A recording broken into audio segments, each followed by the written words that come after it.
I just want to go change the topic though, and this again a story that emanates from Melbourne. We often get some good yarns, Justin, from your local councils in Victoria, and this time it's the Dandenong Council, talking about getting toddlers in childcare centres and educating them about climate change. Now, great, we should teach kids, but so much of what kids are taught on climate change is driven at putting the fear of God into them. I hope they're not going to scare these little tackles. Is it? Oh yes. Is it really?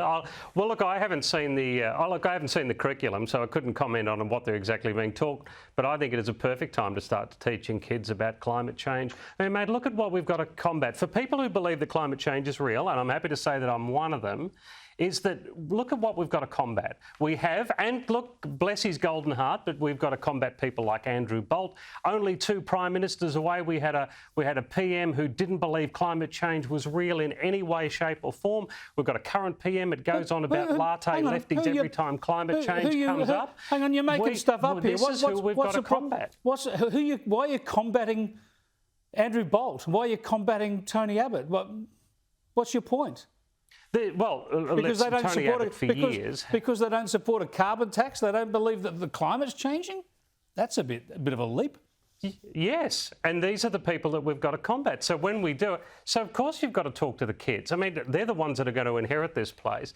It's the perfect place to start. I'm all for it. I think it's a really good idea. But you can't push propaganda down there. You let them listen to Greta Thunberg or Adam Band, who says the planet's cooking and we're all going to die and we've only got 10 years to act. Mate.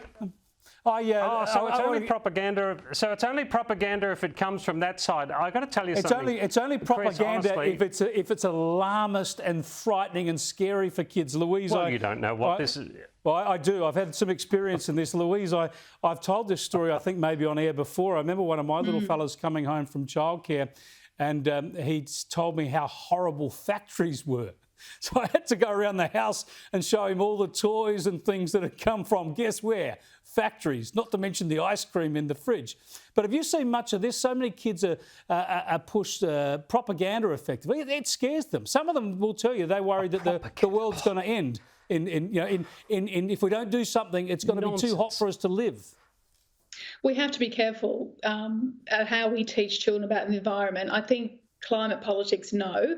I think awareness about the environment, yes. Absolutely. And most of us at home already with our kids are teaching them about recycling and about looking after animals and looking after not using too much water and, all those sort of practical things. That's age appropriate for children. They're not mature enough. And let's face it, some adults are not mature enough either to differentiate between the politics and the angles and the money and the big companies who have got a vested interest in some areas of this and what climate change actually means for us. I mean, there's been a significant report this week which was published in the papers, and it was quite frightening, the kind of what they projected around bushfires and heat and temperature increase and so forth. And so we do owe it. Justin's right to an extent. We do owe it to our kids to teach them, but without the lens or without the angle of politics. Teach them the practical stuff. Indeed. Teach them good sense. Thanks so much for joining us, Justin and Louise. I appreciate it. Catch you again. Good to see you, Chris. Thank you.